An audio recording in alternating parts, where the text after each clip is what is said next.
Is your debt causing you sleepless nights? Knock your debt out with Debt KO. And your debt won't be the only thing keeping you up at night. Debt KO, free impartial advice on all your debt.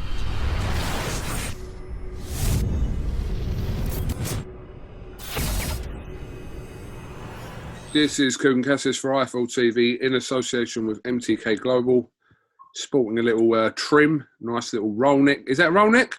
It is a roll neck, son. It's roll neck season. It's a bit of a rascal, actually. Don't know. It's a bit like bought one in navy and cream, and then wore the navy one the other day. I think it was a winner.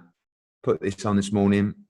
You know, let me know. Tweet me your opinion. Where is it from? Reese. You like a bit of Reese, don't you? I do. Shout out to Reese, you know, dressing me since 2009. Yeah, so. Nice. Right. There's a lot that's gone on over the last week or so. Let's just kind of start with where you are with Dillian White. So Dillian White will definitely not be fighting on November the 21st. Correct. I think, you know, whenever you've been training for a fight for that long and, you know, you get the disappointment of it falling out. Dillian, as you can imagine, I mean, you can, knowing Dillian like you do, you can imagine that phone call I had to give him and the team. And, you know, the immediate reaction is, I want to fight. You know, I want to fight. Get me the Fury fight. I'm like, look, Fury ain't going to fight you. Well, why not? Yo, get me. Oh, I want to fight. Let's go. And it's like, just give yourself the night, relax, think, calm down. So next day they come back and they said, look, do you think there's any way that you can get me the Tyson Fury fight on December 5th? I'm like, no, honestly. Like, I'll put it out there, but he ain't going to fight you. And one of the biggest problems is, you know, we need to get that fight with Povetkin done. He needs to win that fight. You know, I don't think he can get on with his career unless he wins that fight. That's all that's in his head. And that fight's now rescheduled for January the 30th. It's only about 9 weeks after the original date. So he can't be going in and fighting, I don't know. I mean, we talked about Del Boy and, you know, looked at other opponents and stuff like that. And ultimately, I think the only fight that he would risk the Povetkin fight for is Tyson Fury and a shot at the world heavyweight title. So there was a little bit of noise about Chisora. Obviously, David Haye was very vocal in the last couple of days, etc. So how did that end? Like, whose decision was it for that fight not to take place in a couple of weeks?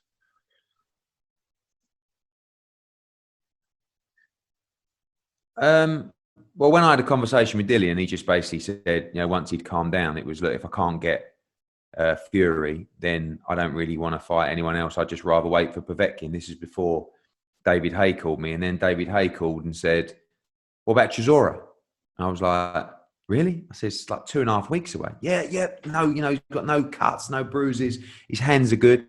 And then I did that Instagram live and Del Boy come on. And, you know, I think Del Boy would do it. You know, he didn't seem to me like he was, I mean, certainly he's not desperate for the fight, but I spoke to Dillian about it briefly and he's like, look, I'm up for looking at that fight. You know, obviously I want to fight for the world heavyweight title after Povetkin. You know, who knows?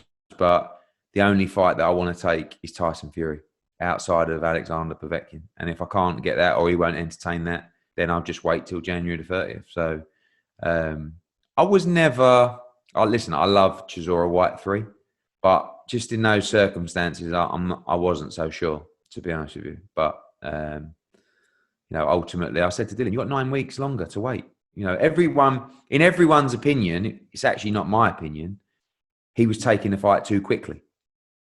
Do you know what I mean? So, listen, maybe it's a blessing. I don't think so. I don't think it's going to make any difference to his preparation, but it was taken out of our hands by Alexander Povetkin getting COVID, and, you know, January the 30th will be the new date. How is Povetkin?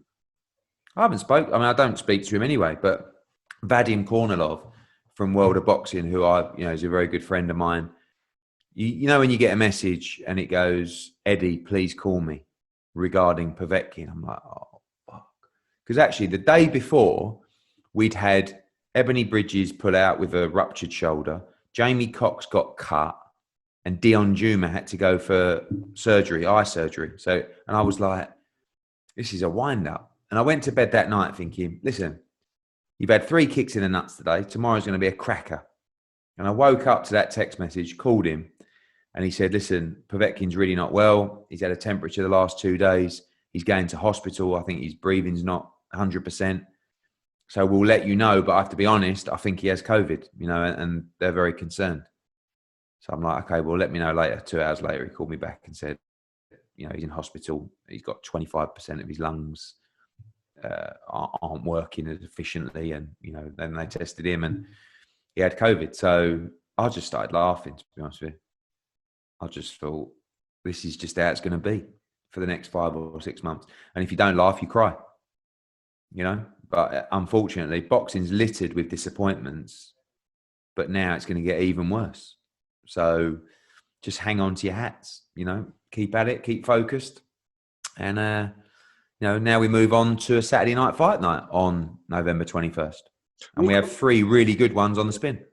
We'll come on to that in a second. I did ask you a couple of weeks ago if you had a contingency plan for one of the main events if it pulled out, and you kind of said no, there isn't. Yeah, I mean, the problem is there's very few. You know, when you're talking about pay-per-view fights, you know, if Del Boy pulled out of the Usyk fight, there's no, you know, there's no immediate pay-per-view replacement. If Usyk pulled out of the Chisora fight, there's no immediate pay-per-view. Could we have done Chisora-White on pay-per-view? Yeah, probably. I mean, I would have got stick, but we're used to that. But like, you know, Michael Hunter said, I'll fight for free. It's like, it's not, you know, that's not a we wouldn't get that fight approved on pay-per-view. And I don't think it's, you know, a massive fight anyway. So I don't know. I think the only one that you could potentially look at a contingency plan for is Anthony Joshua, to be honest with you, because, you know, him, like Tyson Fury, is they're standalone pay-per-view fighters. So who's the contingency plan for Joshua? You. No, you know, to be honest with you, it hasn't really been discussed, to be honest with you. I mean, you know, as we gear closer, I may look to have someone standing by. But, you know, unfortunately, you're in a case at the moment where things can get taken away from you very late, maybe even 2 days before the fight. So, you know, it's something I've thought about and something I might look at moving forward. You've put your hand over your microphone. Is it Takam? No. Oh. He's already beat Takam. Oh, I'm just saying. What, Takam the rematch? I'm just saying. That'll go down well. He was the one for Pulev before. I'm just saying. You might have drafted him in again. Edward, 21st of November. List me the fights that will definitely feature on this card. Conor Benn against Sebastian Formella. Great fight. It's going to be our new main event on Saturday night fight night. Fabio Wardley against Lucas Brown. Savage against Tom Little. Was going to be Billum Smith against Dion Juma. Juma is out of that fight, so we're looking for a replacement for Dion Juma. And quite possibly the Rhino, Dave Allen. So we'll look to have 3 heavyweight fights on that card and hopefully a British Cruiserweight Championship and headline with Conor Benn. So you know, listen, I would have loved White Povetkin to take place on the 21st, but I'm pleased that we can lock in another Saturday night fight night, and a big thank you to Sky for supporting us on that. And, you know, we run with Katie Taylor in the World Championship triple header, Conor Benn in the heavyweights, and then Billy Joe Saunders against Martin Murray before we go into AJ. So, you know, I think hopefully it'll get me a few brownie points. From who? The fans. Oh, the fans. My friends. You're all about the fans.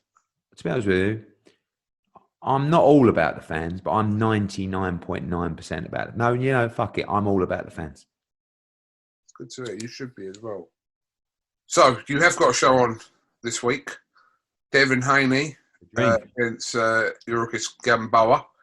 So, yeah, talk to me about the card, son. Well, I think, what a division. What a division. I mean, I call it, you know, I think Teofimo Lopez said the 4 kings.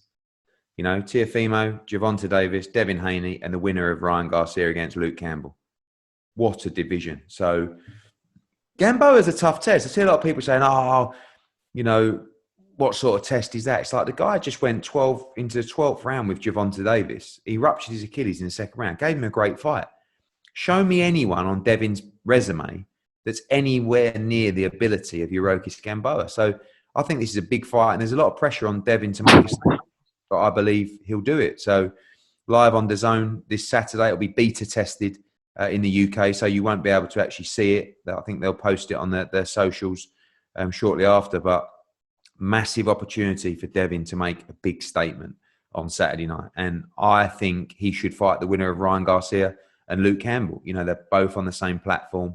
There's no reason why that fight shouldn't be made. Don't forget the Ryan Garcia-Luke Campbell fight is for the mandatory position to challenge Devin Haney. So I think this is a tough fight for Devin, and I think he's under pressure to make a big statement, and I think he will. Filip Hrgovic on the card against Americans Rydell Booker, Zhilei Zhang against Dervin Vargas, 2 big heavyweight fights on the card. And then the young guns are back as well. Reshat Mati, Arthur Biasanglov, Raymond Ford as well on that card. So, you know, a lot of action. And they're going to be interesting to see Devin because, like I said, a lot of, I say pressure. I think there is pressure. You know, you've seen great performances from Teofimo and Tank, and now it's Devin's turn. Devin's turn to show the world how good he is. Who does your part when you're here then? Because you haven't been actually out there. So I've been doing bits and pieces. Last night I did a big media call with Devin and the guys. Todd Grisham has been doing the press conference stuff as well, and he'll host like a Q&A on that as well. And been doing a good job. It's frustrating not being able to be out there, but unfortunately with the quarantine, I just can't travel there, quarantine, come back, quarantine. I'd be at like one show every 4 weeks. So looking forward to the moment where I can head back there, old boy. Aren't we all? Edward, Michael Hunter, right? Always see Michael Hunter basically just kind of putting out pleas on social media for these fights, saying he'll fight this person, that person for free, etc. What actually is the crack? I mean, I know you don't represent Michael Hunter anymore, but why not? So his contract expired with us. I think we talked briefly about a new deal, didn't get anything done. He come out and said, I'm a free agent, blah, blah, blah, blah, blah. And no one's picked him up. Very good fighter, really nice guy. I feel like you're always fighting, not a losing battle, but you're always fighting an uphill battle because whoever had him in the early days done a terrible job. You know, this is a talented cruiserweight, really, but gone to heavyweight. You know, good-looking guy, good individual, speaks well. Like I said, great fighter as well. So when we started working with him, which was after the Martin Bakole victory, you know, and we gave him fights at Madison Square Garden. He beat Kuzmin. We gave him a fight in Saudi Arabia when he drew with Alexander Povetkin.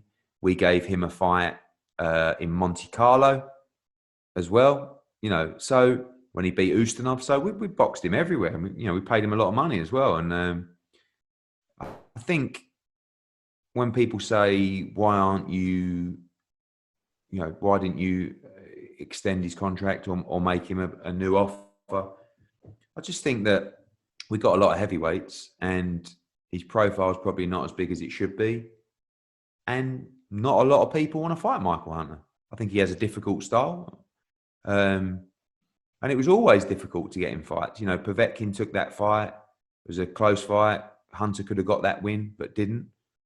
I've seen his stuff about fighting Tyson Fury for free. Listen, we were that close to giving Michael Hunter the AJ fight when we went with Andy Ruiz.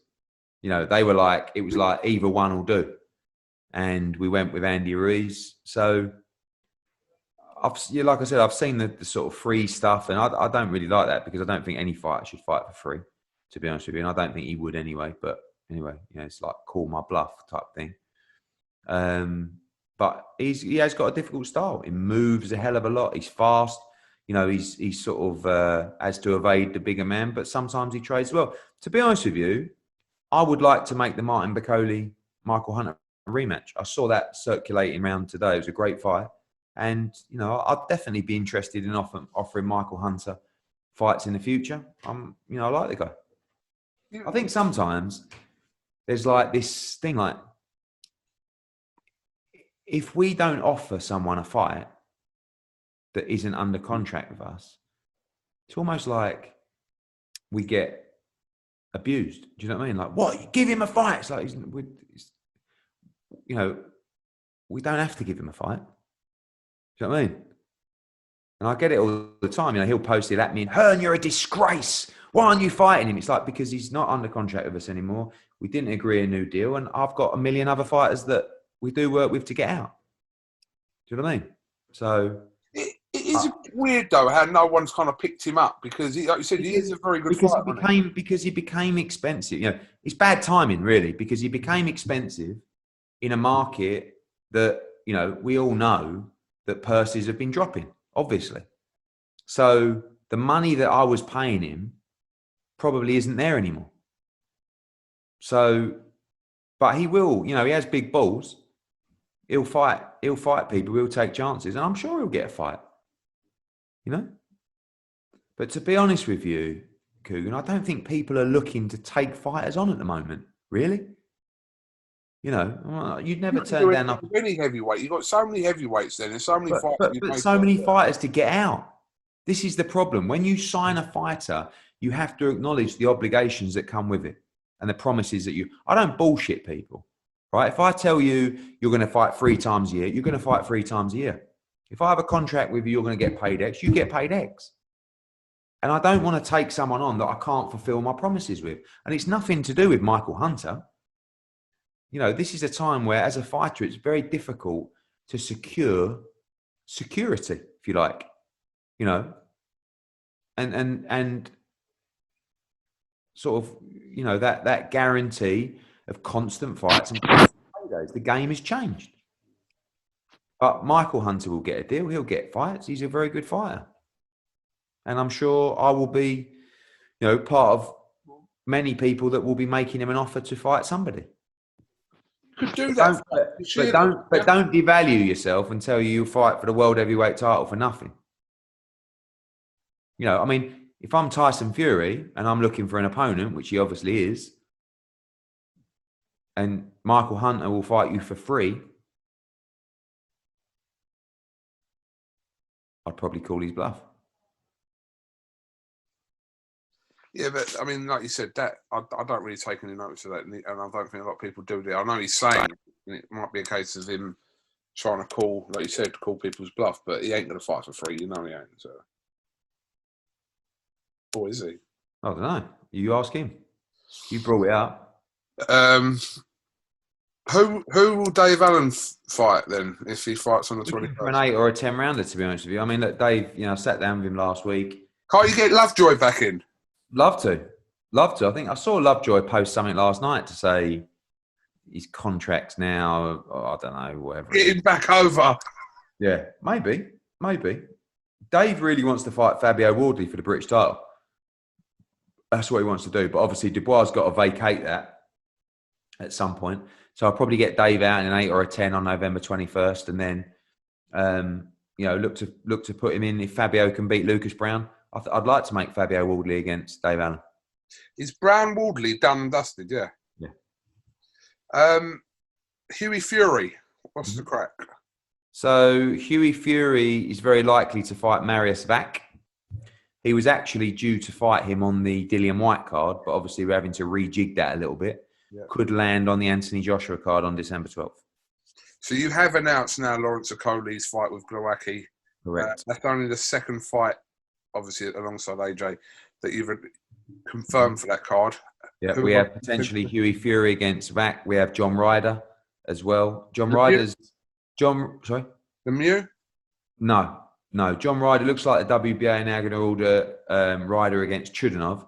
It's just a case of whether that fight can land on December 12th. But Ryder will box this year regardless. So if Chudinov's not ready, he'll box and then fight Chudinov next. Are you having 8 fights on all these pay-per-view cards? Well, there's only one pay-per-view card left this year. Oh, yeah. And there will be 7 fights on that card. Maybe 8, actually. So when we spoke about Wilder, at the Chisora fight, Mm. just since then, just loads of stuff's come out. I've read a lot of the stuff. I've not actually heard Can't him you get the scoop? Can't you get the interview? Mate, you're proper losing it. Seriously. You're supposed to be the biggest outlet, news outlet in boxing, right? And you know something?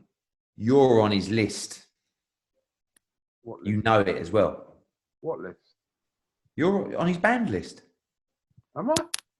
Yeah. He ain't going to give you an interview anymore. Okay. Because you know what I think? And I was going to text you this the other day, and I shouldn't really say it on camera, but fuck it. I think you spiked his water. You're an idiot. You can't pull that face. That's the face you pull behind the camera normally when I say something like, did you do it? Be honest. I don't think that he's going to let you interview him anymore. Which is probably a good thing, because I don't think he's going to fight anymore. Well, look, like I say, if people don't want to do interviews with us, what can I say? Eddie, if you turn around one day and went, Coog, let's call it a day, mate. You know. Mate, as if I phoned you up and went, mate, it's been a great run, but I'm not gonna do interviews with you anymore. And you went, all right, mate, yeah. You pest the life out of me, mate. I am one of the few that are consistently doing 100K, 150K on interviews. True. That's true. So anyway, back to my original point. Deontay Wilder completely lost his head. Don't know what he's doing. All very strange. Got found out about his comments about Anthony Joshua. Says that Tyson Fury and his team are cheats. Basically says the Nevada Commission are cheats. So none of my business. Over to you guys. Sort it out amongst yourselves. In the meantime, I believe there's litigation and paperwork going backwards and forwards regarding the rematch. So it's a mess, total mess. What do you say about you? You love the camera. I just want to be famous. Bit late for that, Deontay, my old son. Bit late for that. But he said one of his comments were he's passed like yourself and AJ, basically. Was that what he meant? Well, because he's a complete... What he done was he didn't think before he spoke. So all he was concerned about is Tyson Fury. And then in one tweet, he just exposed himself and his team completely. You know, I mean, they done a good job in making people think that Anthony Joshua and myself didn't want that fight. You saw in the Tyson Fury fight why we wanted that fight. So, and when he came out and said, no, I decided to fight you. I had an offer for much more money to fight Anthony Joshua, but I turned it down to fight you. You said we didn't want to fight you. Get your story straight. So, yeah, he exposed himself there. I don't know what he's doing, mate. It's a complete car crash, to be honest with you. Complete car crash. But after that, he wrote, it was quoted him saying, we could have fought Joshua, but they ran. We could have fought him, but the DAZN contract wasn't right. He said they have no plans to fight me anyway. I'm past them. Absolute codswallops. He turned down, well, one, he turned down a load of money from me. Two, he turned down an absolute colossal deal with DAZN. Colossal. Ask Lou DiBella, right? Because Lou DiBella knew all about the deal. And he will tell you he should have taken that deal. It was one of the biggest mistakes that I've seen in boxing, him not accepting that deal with DAZN. But it is what it is. He is right. So he says, I'm past Joshua. Mate, you're about 75 yards that way at the moment, and you're not even, I can't actually see you. Hold on. Deontay! Boys, can you just move the queue back a little bit? I just want to see if Deontay's down there. Deontay! Is that him? No, not sure. That's how far back he is. Do you know what I mean? So it's not, I mean, we're not thinking about Deontay Wilder next, the one after, the one after that, the one after that. I mean, that's how far back he is. And actually, with his comments, who would want to even give him a fight anyway? You think Tyson Fury would want to give Deontay Wilder a fight now? After he's just called him a cheat and accused him of whatever he's done. You know, I think he brought up his, former charges and, talk about the gloves, the Walters, like all these, Tyson won't want to give him the time of day. Some of the comments as well about they better make funeral arrangements and all that. I mean, we've heard them from him a million times before, haven't we? But one thing I don't agree with him saying about you wanting to be famous, I think that's absolutely ridiculous. I'll be honest with you, right, Pete, I've got this perception that people think, oh, Eddie Hearn, he wants the limelight, he wants to get his name out there, all that kind of stuff. To be honest with you, I don't see that in me.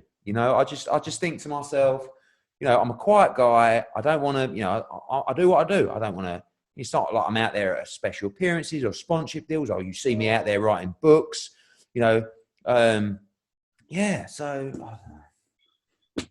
Listen, you can't win them all, Ed. You can't win them all. Listen, promoter in loudmouth rant everywhere on TV, talking himself and the fight's up and the fighter's up. Oh, what a shock. I'm a loudmouth promoter. That's what I do.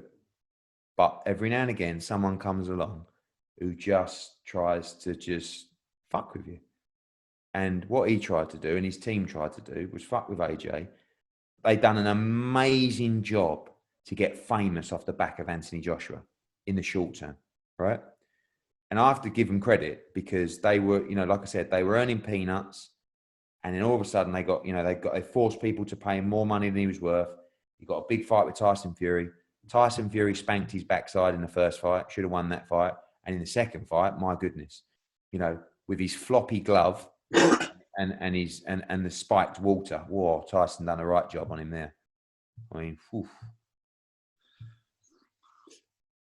But just finally on that, it is a great fight though, isn't it? Which one? AJ Wilder. It's still a great fight, isn't it? Listen. Forget all the politics. I don't have the Anthony Joshua fights who he wants to fight. Him and Rob McCracken want to fight, and it's my job to maximise the revenue for those fights and help, make sure that we're protected in a sense of people don't take liberties with us, people don't get in the way of progression of his career, and we've done that time and time again. Would AJ fight Deontay Wilder? Yes, AJ fight anyone. He watched Alexander Usyk last weekend. He wants to fight Alexander Usyk. He wants to fight Deontay. He wants to fight everybody. And by the way, he will. But what I'm saying is, when Deontay Wilder comes out and says, well, I'm over AJ, don't make me laugh. You tried to make AJ look bad. You tried to disrespect his name and make accusations against him as well. Where all along, AJ wanted time and time again to fight Deontay Wilder. So business is business. But all I'm saying is, even if we were big fans of Deontay Wilder, he's still not on our short-term rate. 2 years you're probably talking about till we even start thinking about a fighter like Deontay Wilder. And a lot can happen in 2 years. So, for Team AJ, all the focus is on Kubrat Pulev, and then hopefully 2 fights with Tyson Fury next year. And all my focus is providing the best service to Anthony Joshua to help keep progressing his career. Don't let anyone derail us. Don't let anyone mess with him. And just make sure that I can provide him with the opportunity to create a legacy and be the fighter that he wants to be and ultimately become the undisputed heavyweight champion of the world. That's my job. AJ's job is to get in there and deal with these people and to beat them and go through them. And that's what he will do. Okay, Edward. What's the WBO? What I will say is, on the last thing, Wilder's team have made mistake after mistake after mistake. And if they have let this contract expire, and if they are legally incorrect, then they should be held accountable. Because that's a bit like me not getting Andy Ruiz back in the ring against Tyson Fury. And by the way, if I wasn't so Anthony Joshua, if I wasn't so relentless, that wouldn't have happened, because I would not let that lie. You know, time and time again, they were trying to get out of that fight. I would not let them do it. And we delivered it. And AJ got back what was his. I wouldn't let AJ down. If those people have let Deontay Wilder down and let this contract legally expire, then they should be accountable. What's the situation with this WBO, with mandatories, etc.? So, Alexander Usyk is mandatory to the winner of Pulev against AJ. Yeah, that's not going to change. That's the situation it is. If we get a deal done with Tyson Fury, we could apply to the WBO to see if they'll sanction the undisputed. They probably won't. Then we have to speak to Aegis and Alex and Usyk and say, will you let this fight take place? There might be a deal for you. There might be a step aside. The belt will become vacant straight after. He may say no. You know, he may say no. The WBO may say no, and we may have to drop a belt. We don't want to do that. The 100% aim is for AJ to fight for the undisputed World Heavyweight Championship, even if it's just that first fight. So if you've got to vacate, it might be Usyk and Dubois. Could be, or whoever's number 2 at the time, Joseph Parker. They don't look like they're really up for letting you have that fight, are they? Who? Team Usyk. No, because you shouldn't. I mean, you shouldn't if you're negotiating, and you shouldn't anyway. You know, I'm not a believer really in stepping aside, but sometimes the path is right, the deal is right. I mean, look at, I know obviously it's a much smaller level, but Jack Catterall. You know, Jack Catterall had the right to fight Jose Ramirez for the WBO world title. He stepped aside. Now, he might have said a month ago, there is no way I'm stepping aside. All of a sudden, he was shown a path. He was shown, you know, a route financially that made sense for him and meant that he got a shot in the new year, and he accepted that. So sometimes things make sense. Sometimes people don't want to know. But again, it's right now, until those 2 fights are taken care of in December, it doesn't really matter. We'll deal with that when the time comes. Listen, maybe Deontay Wilder sues Tyson Fury, you know, for a breach of contract, and they're held up in court. And then maybe AJ fights Usyk. Who knows? You never know in this game. Frank Warren said the other day you should put Hrgovic in with Dillian White. Yeah, I saw that comment. He's like, I love this. Why should Tyson Fury fight Dillian White? He just got beat. Yeah, he got beat for the interim title. But I'll put this question. Why should Tyson Fury fight Ajit Cabello?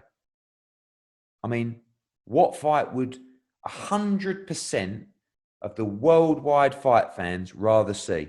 Fury against Dillian White or Fury against Cabello? So, you know, this whole conversation started because Frank Warren put a poster out with Matchroom against Queensberry. So this isn't about us fighting, you know, Matchroom fighters fighting Matchroom fighters. He came out and said, look, we want to try and work with Matchroom. So let's do Dubois against White. I said, well, White's fighting Povetkin. Let's do Dubois against Hrgovic. No, we ain't doing that. What about Hrgovic v. White? No, well, that's not Matchroom v. Queensberry, is it? You know, I thought this was the whole concept of what you're doing. So if you want to do Matchroom against Queensberry, do you want to do Tyson Fury against Dillian White now? I mean, would you like to see that fight? Yes.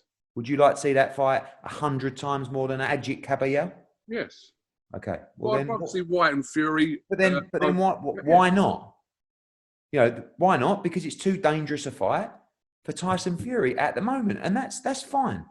But it's not like, oh, you know, Dillian White got Polak. So like Dillian White's levels above Ajit Cabello. He's a really nice guy, by the way, and you know, but you can't. That fight is the only fight that Dillian really would accept to derail the Povetkin fight.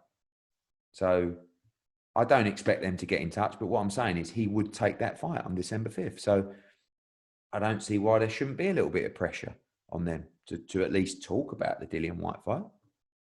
You know, but it's not like, well, why don't you put Hrgovic in with White? That's not the whole, you know, you came on about Matchroom v. Queensberry. I ain't bothered about that. But if you want to do it, there's a fight. Hrgovic against Dubois or White against Fury. You know. Do you know when you creep into January, Mm-hmm. you was originally going to look about doing Kelly and Avanesian on that bill. Will that still go on a Dillian White bill? It looks like Kelly Avanesian will be chief support to White Povetkin, which would be fantastic. Nice. Yeah. Nice.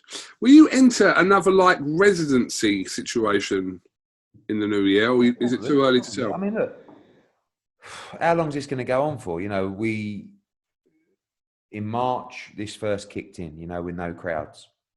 And everyone said, oh, July, don't worry, we'll be back, summer, you know.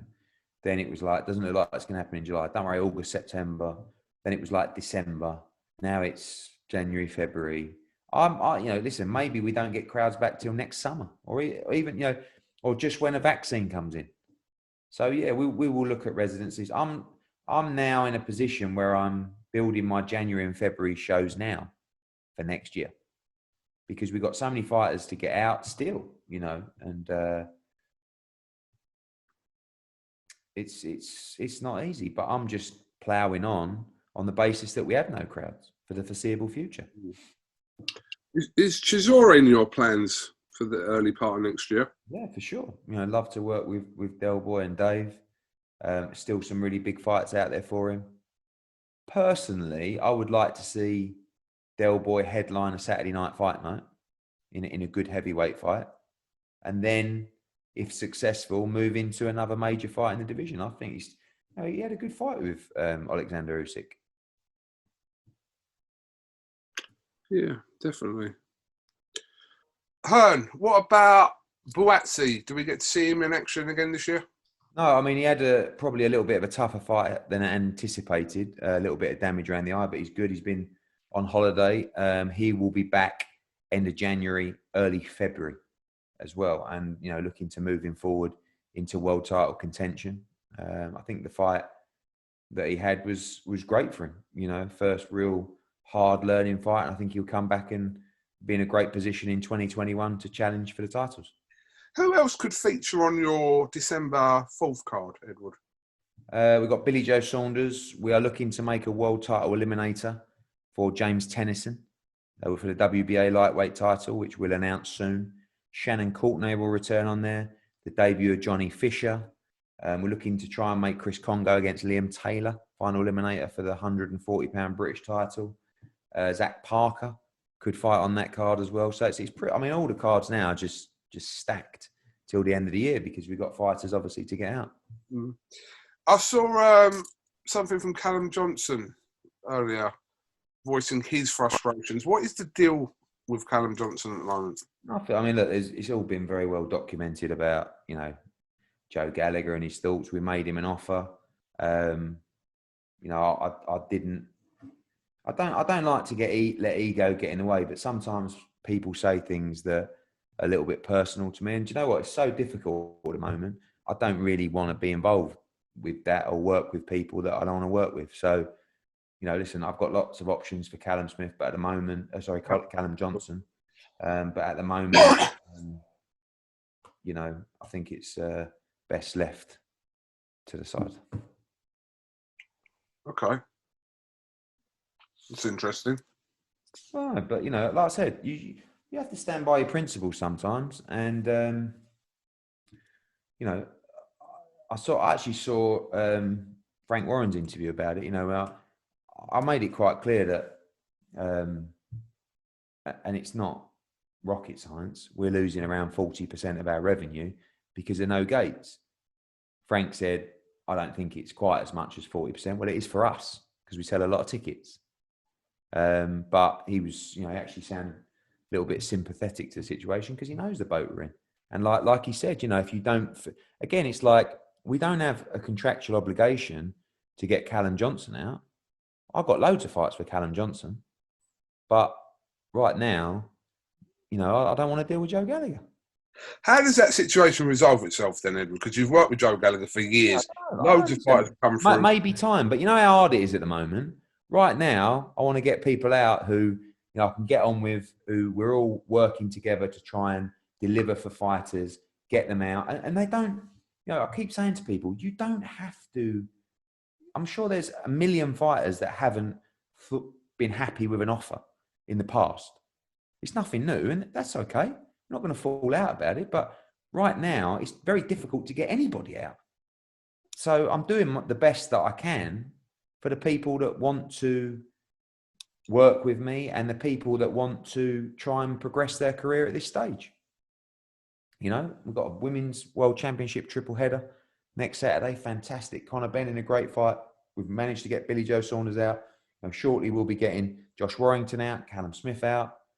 You know, but unfortunately, if you're not happy, it's not a case of if you're not happy with the offer, fuck off. But ultimately, if we can't agree a deal, we're on to the next fighter to try and deliver for them. Mm.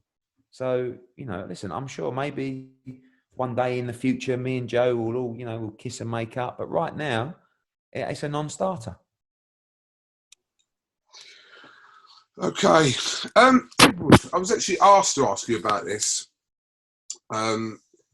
Where do you see the immediate future of the amateur scene, and what should be done about that? Because, like, none of them can. So I had Gareth Davis was speaking to him actually about this new campaign called, is it Save Our Sport, which is basically about, you know, opening up the grassroots clubs during lockdown and this time, because, you know, at the moment, you know, all kids football clubs, all kids amateur boxing clubs, you know, they're all shut, right? And I feel that sport is so important and integral to the development of young individuals, you know, not just for their mental and physical well-being, but what sport teaches you. I mean, sport, particularly boxing, teaches you discipline, it teaches you respect, it teaches you manners, you know, it teaches you how to lose, how to win, you know, how to respect your opponent, how to give people credit. I mean, you know, it's so important. And I feel like we're in a society at the moment where if we don't let our kids, right now, as a parent, and you'll find this in a few years to come, because, you know, it's not long for you to go now. We're already battling with trying to get our kids involved in sport and active and off their phones, right? And people are creatures of habit. If you take sport away from the next generation, they'll quickly switch off. You know, if they're out for 6 months or a year, they won't go back, right? And you know, the government talk about the importance of physical and mental well-being, particularly physical well-being, to survive things like the coronavirus. I mean, if you're overweight, if you're obese, you know, if you're not fit and healthy, you're at much greater risks from diseases like this. So we have to promote well-being, we have to promote health and fitness, but we have to let the kids in their communities play sport and be active. And we need to open the clubs and let young kids play football. You know, you let young kids go out, get physical activity, let the amateur boxing clubs open. But it is difficult at the same time, because all of those things are very difficult to do without respecting the rules of COVID. So, you know, right now, the amateur boxing system, which has for years and years struggled to survive, is probably at its greatest risk. Because we all know that amateur boxing clubs don't receive any particular funding from the local council or at government level. And they should. But boxing perhaps doesn't have the profile, and people don't know enough about what boxing does for the community and what it does for young people to receive that funding. I believe if you know, councillors or politicians went in and actually looked at these boxing clubs and looked at the job they do and how, you know, they can bring a community get together and how they can shape and change lives, I believe they would receive greater funding. So right now they're in a very difficult stage of trying to survive without fees coming in, you know, without activity, without fights going on between clubs. I guess the ABA championship and things like that will be affected. So, you know, I'm thinking about it, and I'm looking at ways in which we might be able to help. You know, is that help from Matchroom? Is that help pitching at government level for support for boxing clubs? Because it seems like the government are handing out money for everything else. I mean, they've just extended furlough till March. You know, I mean, why not support grassroots clubs? You know, and if we can help in that way, I'd love to get behind it, because it's very important, you know, for any sport to survive, the grassroots is so important. And we must make sure that amateur system and that participation levels of our sport continue to thrive, not just so that future stars can be found, but boxing can continue to shape lives of young people that may, that may be lost, right? You've only got to speak to fighters now, professional fighters, whether it's Anthony Joshua, Dillian White, Richard Rapport, Tyson Fury, whoever it can be, and ask them what boxing's done for their life. So, we need to find a way. And listen, small hall shows, they're in a similar position. That's not grassroots, but how does small hall shows, how does that, almost like that beating heart of the British fight scene, how does that survive this? You've already got fighters that haven't boxed for a year and a half. And it's impossible for small hall shows to survive with no crowds and the cost of COVID testing, creating a bubble, and the current situation. You're going to see a lot of fighters retiring or leaving the sport. You're going to see a lot of young fighters, who have a potential, fruitful professional career leave the sport. You're going to see young kids who might have got into the sport and now it's not available to them.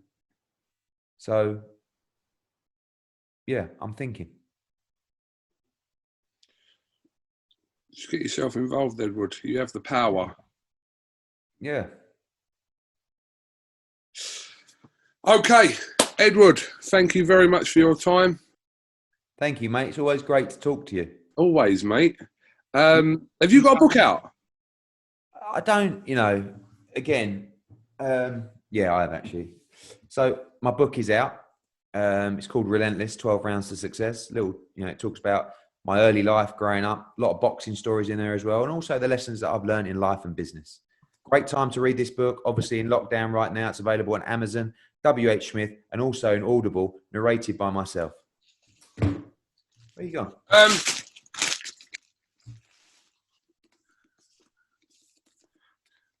you read it yet? No.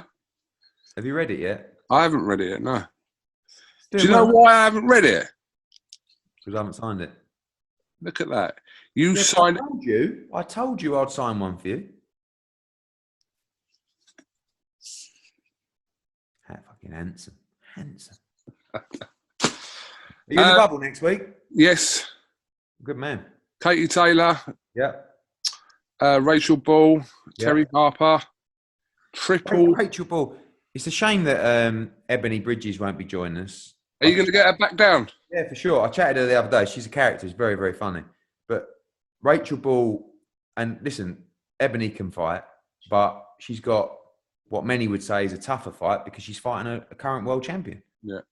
In Jorgelina Iguani. And he's actually a very good fighter. Very good fighter. So it's a very tough Rachel Ball, but a great card. And, again, that's another topical conversation, which is women's pay, in boxing. Seen a few tweets about that recently. And Ramla Ali put a great tweet out today that says, we can't expect equal pay if, almost, the commercial value of the fight is not the same. So please all support this show on November 14th. Tune in. Sky are going to really get behind it. It's history making. So Women's World Championship triple header, with 3 male fights underneath. And no one's doing more for women's boxing than Matchroom. And, we just have to keep pushing. But ultimately, we have to change world championship fights from perhaps the commercial equivalent of a British or a European men's fight and try and give it the same kind of commercial value and credibility as a male fight. And then we can start really moving forward. But the trailblazer, Katie Taylor, is back. What's the men's fights on that? So you've got Cash Farouk will be out, obviously, after the disappointment. He'll be changing for the WBA international title. You have Thomas Whittaker Hart, Tony Bellew's light heavyweight in a really good fight. He's fighting an undefeated opponent. And then you have John Dock against Jack Cullen, which is just a fantastic super middleweight fight, British title eliminator. So really good card. Looking forward to it. 6 fights, November the 4th. 6 fights, 3 world championships. Let's go, champ. Right, Eddie Hearn, thank you very much. We'll see you next week in the bubble. You will. Cheers, everybody. As we move into lockdown part 2.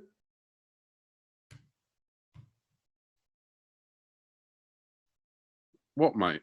Sorry, where have you gone? Yeah. Hold up. Where? Can you still see me? Yes. Hello, son. Sorry, I thought I'd gone.